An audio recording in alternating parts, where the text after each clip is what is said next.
Olá, meu querido, minha querida, sejam todos muito bem-vindos ao nosso canal Universo da Mulher. Aqui é a sua amiga e sua irmã Anita Castro e nós estamos começando mais uma partilha dos estudos da obra de André Luiz. Nós estamos vendo aqui o segundo livro da série sobre a vida no mundo espiritual, que é o livro Os Mensageiros. E hoje nós vamos ver o capítulo de número 47, que vem sob o título No Trabalho Ativo. Antes de nós iniciarmos, como eu sempre faço, convido a todos para que não esqueçam de já curtir agora. Curte aí, meu querido, minha querida, esse vídeo, para que posteriormente você não esqueça de curtir, ok? Porque é muito importante que você curta aqui o material para que o algoritmo do YouTube entenda que esse material é bom para nós e partilhe também com outras pessoas. Que é o que nós queremos, não é mesmo? É espalhar o bem que nós temos recebido. E também, meu querido, minha querida, se você não é inscrito ainda aqui no nosso canal, lá na tela final eu vou deixar para vocês os links que eu sempre faço partilha e também você vai ver ali o meu rosto.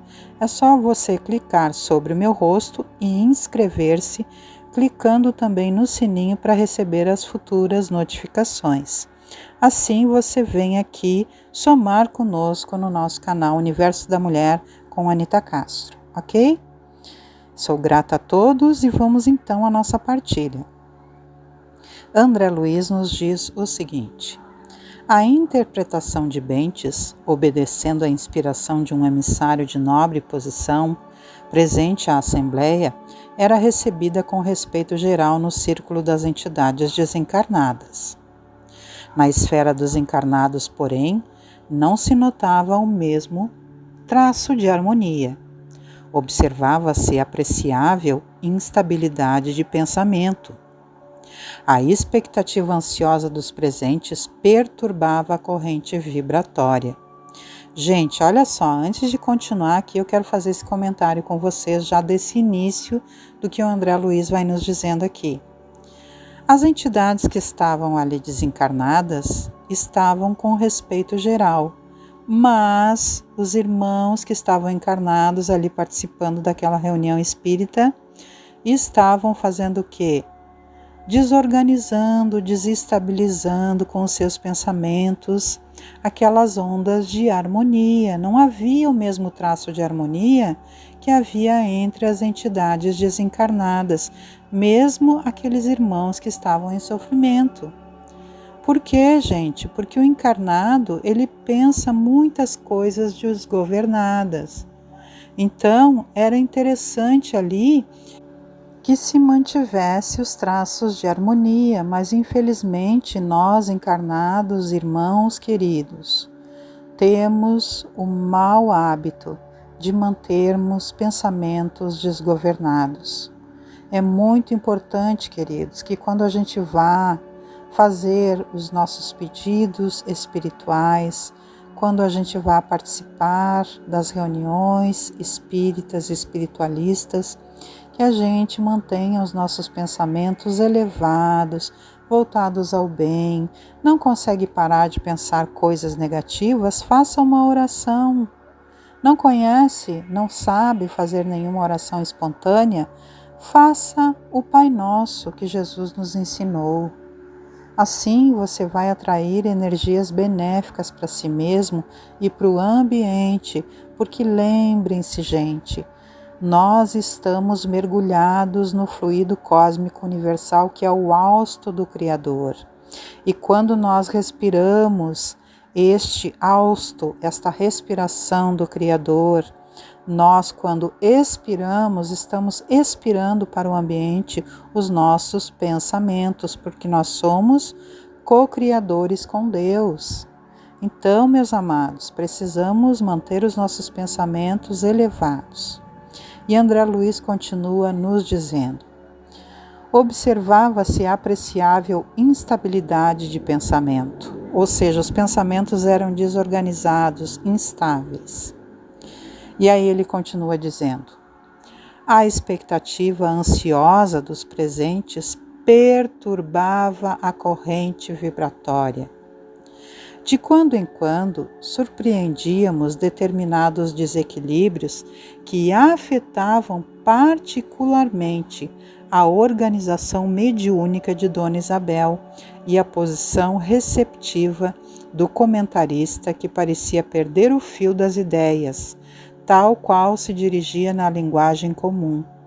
Olha, gente, o que acontece? A gente acaba desestabilizando, inclusive, o médium ou os médiums que estão trabalhando e também aqueles que vão comentar a palestra. Porque, gente, nós influenciamos uns aos outros. Então, a gente desestabiliza uma reunião espiritual se a gente está com pensamentos desgovernados. Procuremos manter os nossos pensamentos em elevação, buscando o bem, buscando a paz, porque é isso que nós vamos buscar num local assim, não é? O bem, a paz, a cura emocional, espiritual e até mesmo física. Mas nós precisamos fazer a nossa parte. Precisamos, meus queridos. E ele continua nos dizendo então: colaboradores ativos restabeleciam o ritmo, quanto possível. Reparamos que alguns irmãos encarnados se mantinham irrequietos em demasia. Mormente os mais novos, em conhecimentos doutrinários, exibiam enorme irresponsabilidade. A mente lhes vagava muito longe dos comentários edificantes. Viam-se-lhes distintamente as imagens mentais. Alguns se prendiam aos quefazeres domésticos, outros se impacientavam por não lograrem a realização imediata dos propósitos que os haviam levado até ali. Olha, gente, desordem, desorganização e egoísmo manifesto na reunião espiritual, porque os encarnados ali ficavam pensando nas coisas, nos quefazeres domésticos, se impacientando porque os seus desejos não eram realizados imediatamente e ficavam ali irrequietos, como nos diz aqui André Luiz, em demasia. Olha só, gente, como é importante a gente fazer esses estudos para a gente aprender a se portar adequadamente, para abençoar não somente a nossa vida, como também o ambiente e a todos os envolvidos. Não somente, gente, nas reuniões espirituais, mas no nosso dia a dia. Por isso, Jesus, o nosso Mestre amado, nos disse: vigiai e orai. A gente tem que vigiar, gente, e orar o tempo todo, porque os nossos pensamentos vagueiam e nós vamos, então, nos reunir sobre vibrações iguais com os nossos irmãos mais infelizes, se nós estivermos vibrando baixo. É uma questão de frequência vibracional. Então precisamos prestar atenção, gente, para elevarmos os nossos pensamentos, para observarmos o que estamos pensando, nos mantermos em estado de prece, buscando a reunião com Jesus, com Deus, com os espíritos superiores, com a Mãe Santíssima Maria, para que a gente possa estar em equilíbrio, manter o nosso ambiente em equilíbrio, seja qual for o ambiente em que estivermos, inclusive no nosso trabalho, na nossa casa, por onde andarmos, nas casas espiritualistas e espíritas que formos, e também para o nosso próprio bem e para o bem dos envolvidos, todos que estão na nossa volta. Continuando então a nossa leitura, André Luiz vai nos dizendo: Aniceto, que não perdia a ocasião de prestar-nos esclarecimentos novos, considerou discreto. Muitos estudiosos do Espiritismo se preocupam com o problema da concentração em trabalhos de natureza espiritual. Não são poucos os que estabelecem padrão ao aspecto exterior da pessoa concentrada, os que exigem determinada atitude corporal e os que esperam resultados rápidos nas atividades dessa ordem. Entretanto, quem diz concentrar forçosamente se refere ao ato de congregar alguma coisa. Ora, se os amigos encarnados não tomam a sério as responsabilidades que lhes dizem respeito, fora dos recintos da prática espiritista, se porventura são cultores da leviandade, da indiferença, do erro deliberado e incessante, da teimosia, da inobservância interna dos conselhos de perfeição cedidos a outrem, que poderão concentrar nos momentos fugazes de serviço espiritual. Boa concentração exige vida reta. Para que os nossos pensamentos se congreguem uns aos outros, fornecendo o potencial de nobre união para o bem, é indispensável o trabalho preparatório de atividades mentais na meditação de ordem superior. A atitude íntima de relaxamento ante as lições evangélicas recebidas não pode conferir ao crente ou ao cooperador a concentração de forças espirituais no serviço de elevação, tão só porque estes se entreguem apenas por alguns minutos na semana a pensamentos compulsórios de amor cristão. Como veem, o assunto é complexo e demanda longas considerações e ensinamentos. Então, gente, é o que nós tínhamos refletido juntos aqui, não é? É preciso levar uma vida mais digna, mais correta, mais condizente com aquilo que nós pregamos, falamos, ouvimos e somos ensinados nas casas espiritualistas, espíritas, religiosas que frequentamos. Porque não adianta, a gente ir nos locais religiosos, quer seja qual for a nossa religiosidade, e depois sair de lá e já na porta começar a fazer tudo errado. É isso que o nosso querido Aniceto está aqui falando. É preciso manter uma vida condizente com aquilo que nós aprendemos do bem, praticando dia após dia. É claro, gente, que a gente vai cometer enganos. Nós somos humanos, isso é natural. A gente não pode também se recriminar por isso. Mas se a gente perceber que a gente cometeu algum engano, vamos refazer os nossos caminhos no bem. Procurar fazer o máximo possível para manter os nossos pensamentos, as nossas palavras, as nossas atitudes, os nossos fazeres diários voltados para o bem não somente nosso, mas de todos os envolvidos. Para que a gente possa, então, quando for utilizar-se da concentração nos ambientes espiritualistas, possa obter uma boa resposta da espiritualidade. Porque então nós vamos estar em contato com os benfeitores espirituais, não somente naquele momento, mas procurando fazer esse contato diariamente, nos voltando ao bem, ao bom, ao que é da paz, ao que é da caridade, ao que é da prática do amor que Jesus nos ensinou e daquilo que seja correto, beneficente a todos. Continuando então a nossa leitura, André Luiz nos diz: reparei com mais atenção os circunstantes encarnados. Não fosse o devotamento dos colaboradores do nosso plano, tornar-se-ia impossível qualquer proveito concreto.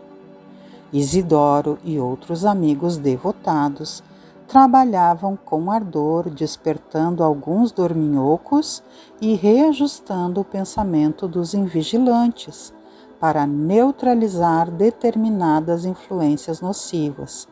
Então, olha, gente, a espiritualidade superior e os amigos, os benfeitores, os bons espíritos que estão ali trabalhando numa reunião espiritualista, espírita, numa casa religiosa, eles estão ali auxiliando para evitar essas más influências, procurando neutralizar aqueles pensamentos negativos, não é mesmo? Que estão sendo ali lançados naquela psicosfera. Eles vão ali procurando despertar aqueles que adormecem, porque tem os irmãos que vão para esses lugares e adormecem. E eles vão ali procurando reajustar o reequilíbrio, reequilibrando o ambiente. Mas, queridos, nós precisamos colaborar, cada um de nós fazendo a nossa parte. Continuando então a leitura. André Luiz diz: eu reconhecia que os benefícios imediatos da doutrinação de Bentes eram muito mais visíveis entre os desencarnados. No grupo destes, não havia um só que não recebesse consolações diretas e sublime conforto. Finda a interpretação, pouco antes de se entregar Dona Isabel ao trabalho do receituário, observei que uma senhora desencarnada se aproximara de Isidoro pedindo emocionada: ser-lhe-á possível, meu irmão, entender-se por mim com os nossos orientadores quanto à possibilidade de me comunicar diretamente com a minha filha presente à reunião? Estou certa de que, com a permissão devida, nossa Isabel me atenderá à angústia materna. O interpelado mostrou sincero desejo de ser útil, mas depois de trocar algumas palavras com o instrutor mais graduado da reunião, que se colocara entre a médium e o doutrinador, veio trazer a resposta, algo constrangido, com grande surpresa para mim. Minha irmã, disse ele, o nosso nobre Anselmo não julga viável o seu pedido. Asseverou que sua filhinha ainda não está em condições de receber essa bênção. Ela tem necessidade de testemunhar agora o que aprendeu do seu exemplo no mundo e precisa permanecer no campo da oportunidade sem repousar indevidamente nos seus braços. E como a senhora denotasse tristeza, Isidoro continuou em tom fraterno: não somente por isso, minha amiga, nosso instrutor se vê forçado a desatender. A medida traria inconveniente grave para o seu sentimento maternal. No estado evolutivo em que se encontra, e considerando o velho hábito adquirido, a filhinha se agarraria excessivamente ao seu auxílio. Prender-se-ia a mãezinha afetuosa e sensível, e talvez a irmã se visse perturbada em sua nova carreira espiritual. Ela precisa estar mais livre para testemunhar, enquanto o seu coração deve permanecer em liberdade por nobre merecimento conquistado, ao preço do seu suor e lágrimas, quando na terra. Considerando, embora o caráter sagrado do amor em sua afeição maternal, nossos orientadores não podem conceder à sua filha o direito de perturbá-la. Compreende? Não se atormente com esta impossibilidade transitória. Lembre-se de que todos somos filhos de Deus. O Senhor terá recursos para atender a jovem em seu lugar. Quanto ao mais, alegremo-nos em nossos serviços. Recorde que o auxílio não se verificará pelo processo direto, mas podemos recorrer ao método indireto. Quem sabe, amanhã, possivelmente, poderá encontrar-se com sua filha em sonho. A interpelada sorriu confortada e obtemperou. É verdade. Devo compreender a nova situação.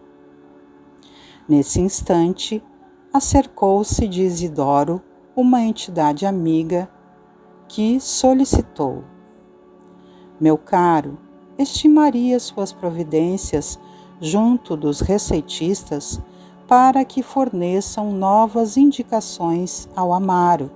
Meu sobrinho necessita de amparo à saúde física. O esposo espiritual de Isabel tomou uma expressão significativa e respondeu: não posso, meu amigo, não posso. Se Amaro pedir e os receitistas cederem, tudo estará muito bem. Mas você não ignora que o nosso doente é muito rebelde. Já lhe providenciei a obtenção de conselhos médicos do nosso plano por 5 vezes, sem que ele correspondesse aos nossos esforços. Não se resolve a adquirir os remédios indicados e, quando os obtém por obséquio de amigos, despreza os horários e julga-se superior ao método. Critica mordazmente as indicações obtidas e serve-se delas com desprezo.